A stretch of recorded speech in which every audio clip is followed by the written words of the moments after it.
अस्सलामुअलैकुम। मेरा नाम है अमर बिन अरशद और आप लोग देख रहे हैं व्लॉग पाकिस्तान। आज की इस वीडियो में हम जानेंगे कि हैंटा वायरस क्या है। पहले मैं आपको बता दूं कि कोरोना वायरस जिसने अभी तक 17,000 लोगों की जान ले ली है और इसके अभी तक 4 लाख के करीब केसेस सामने आ गए हैं और ये चाइना से निकला था।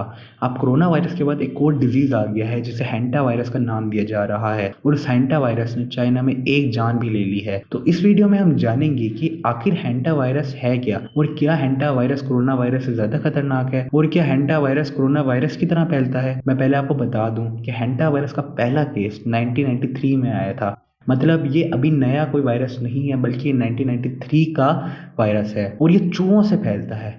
वायरस चूहों के थूक में और पेशाब में होता है और ये कोरोना वायरस की तरह हवा से नहीं फैलता बल्कि चूहों की फीसिस या थूक के साथ कांटेक्ट में आने से फैलता है या फिर चूहों के घर में होने से फैलता है। और अब हम इसके बचने की चांसेस के बारे में बात करेंगे कि अगर आपको ये हैंटा वायरस हो जाता है तो आपके बचने के चांसेस क्या हैं, या किसी भी इंसान को हैंटा वायरस हो जाता है तो उसके बचने के चांसेस क्या हैं। अगर किसी इंसान को हैंटा वायरस हो जाता है तो उसके बचने के चांसेस सिर्फ 38% होते हैं, जो कि कम है काफ़ी। अब हम बात करेंगे कि अगर किसी को हैंटा वायरस हो जाता है तो उसके सिम्टम्स क्या होंगे, मतलब उसके असरात क्या होंगे और पता कैसे चलेगा कि आपको हैंटा वायरस हो गया है। तो शुरू शुरू में तो आपको बुखार महसूस होगा। बुखार क्यों महसूस होगा? जैसे ही वायरस आपके अंदर जाएगा तो हमारी जो इम्यून सिस्टम है वो उसको डिफेंड करने के लिए आपकी बॉडी का टेम्परेचर बढ़ा देगा।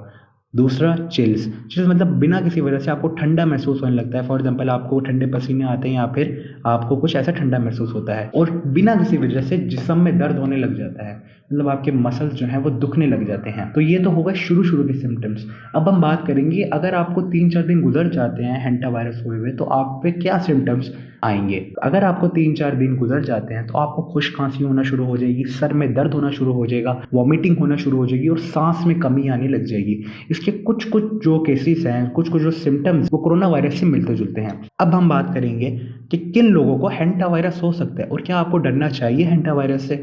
तो मैं आपको बता दूं, जो लोग देहात में रहते हैं उनका चूहों से कांटेक्ट होता रहता है, उन लोगों का हैंटा वायरस होने के चांसेस काफी ज्यादा होते हैं। और वो कैंपर्स जो ऐसी जगह कैंपिंग करने जाते हैं जहां पर चूहे होते हैं तो उनको हैंटा वायरस होने के भी चांसेस होते हैं। अब ये काफी ज्यादा तो होगी नेगेटिव बातें और हो सकता है आपको डर भी गए हो कि यार अब कोरोना वायरस के बाद ये कौन सा नया केस आ गया। तो मैं आपको इसके बारे में कुछ पॉजिटिव न्यूज़ भी बता देता हूँ।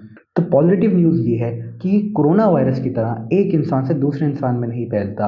जैसे कि कोरोना वायरस से अगर आप किसी कोरोना वायरस के पेशेंट से कांटेक्ट में आ जाओ तो आपको भी चांसेस हैं कि कोरोना वायरस हो जाएंगे। तो इसके अंदर ऐसा नहीं होता, ये ह्यूमन टू ह्यूमन नहीं फैलता। अगर आप चूहे से कांटेक्ट में आते हो तभी फैलता है। और इसका हल भी है, और इसका हल ये है कि अगर आप चूहों की पॉपुलेशन खत्म कर लो तो जाहिर सी बात है हैंटा वायरस खुद ब खुद खत्म हो जाएगा। और अगर आप चूहों से कांटेक्ट में ना हो तो उम्मीद करता हूँ आपको ये इन्फॉर्मेशन सही लगी होगी। तो यार वीडियो को लाइक कर देना। अगर आप और मज़ीद वीडियो देखना चाहते हो तो हमारे चैनल व्लॉग पाकिस्तान को सब्सक्राइब करो और बेल को दबाना ना भूलना, क्योंकि यार बेल सबसे इंपॉर्टेंट है। जब आप बेल बजा देते हो तो जब भी हम नई कोई वीडियो अपलोड करेंगे तो आपके पास पहला पहला नोटिफिकेशन चला जाएगा कि व्लॉग पाकिस्तान ने एक नई वीडियो अपलोड कर दी है।